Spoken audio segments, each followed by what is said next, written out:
నమస్తే, నా పేరు జగదీష్, జీవి శ్రీ హోమ్స్ కాకినాడ. ఇప్పుడు మీరు చూస్తున్న ఈ హౌస్ కాకినాడలోని జగన్నాథపురంలో ఉంది. ఎదర 107 చదరపు గజాల ఖాళీ స్థలం, వెనకాల 225 చదరపు గజాల ఖాళీ స్థలం, అందులో ఒక బిల్డింగ్. ఈ ప్రాపర్టీ తూర్పు ఫేసింగ్ తో ఉంది. ఈ స్థలానికి ఉత్తర ఈశాన్యం పెరిగింది. ఇప్పుడు మీరు చూస్తున్న ఈ ఖాళీ స్థలం 107 చదరపు గజాలు. ఇది తూర్పు వైపు 25 అడుగులు ఉంటే, పడమర వైపు 23 అడుగులు ఉంది. ఉత్తరం వైపు 41.3 ఉంటే, దక్షిణం వైపు 38.6 ఉంది. ఇప్పుడు చెప్పిన కొలతలంతా కూడా ఈ ఖాళీ స్థలానికి సంబంధించినవి.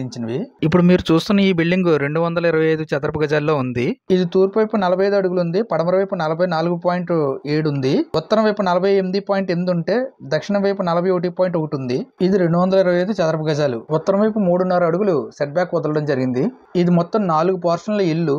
ఒక పోర్షన్ లో ఓనర్స్ ఉంటున్నారు, మిగతా 3 పోర్షన్లో టెనెంట్స్ ఉంటున్నారు. ఈ 3 పోర్షన్ల మీద 20,000 రూపాయలు రెంట్ వస్తుంది. వెనకాల స్థలంలో ఉన్న బిల్డింగ్ దగ్గర నుంచి చూస్తుంటే వ్యూ ఇలా ఉంటుంది. తూర్పు వైపున ఎక్కువ స్పేస్ వదులుకున్నారు. మీకు బిల్డింగ్ ను కూడా ఒకసారి ఇలా చూపిస్తున్నాను. ఎదర స్థలం 107 గజాలు, వెనకాల ఈ బిల్డింగ్ తో ఉన్నది 225 చదరపు గజాలు ఉంది. మొత్తం 332 చదరపు గజాలు. ఇప్పుడు ఈ బిల్డింగ్ ఇలా సేల్కి వచ్చింది. ఇప్పుడు బిల్డింగ్ లోపల కూడా చూద్దాము. టెనెంట్స్ ఒప్పుకోకపోవడం వల్ల ఓనర్స్ ఉన్న పోర్షన్ ఏదైతే ఉందో అదే చూపించడం జరుగుతుంది. మీకు ఇవి 2 గదులండి, హాలు బెడ్రూమ్.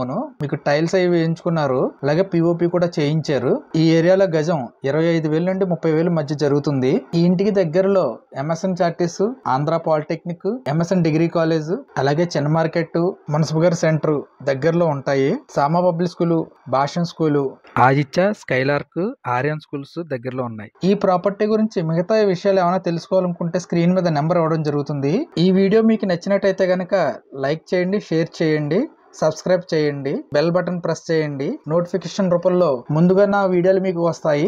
ఈ వీడియోపై మీకున్న అభిప్రాయాన్ని కామెంట్ రూపంలో తెలియచేయండి. Thanks for watching.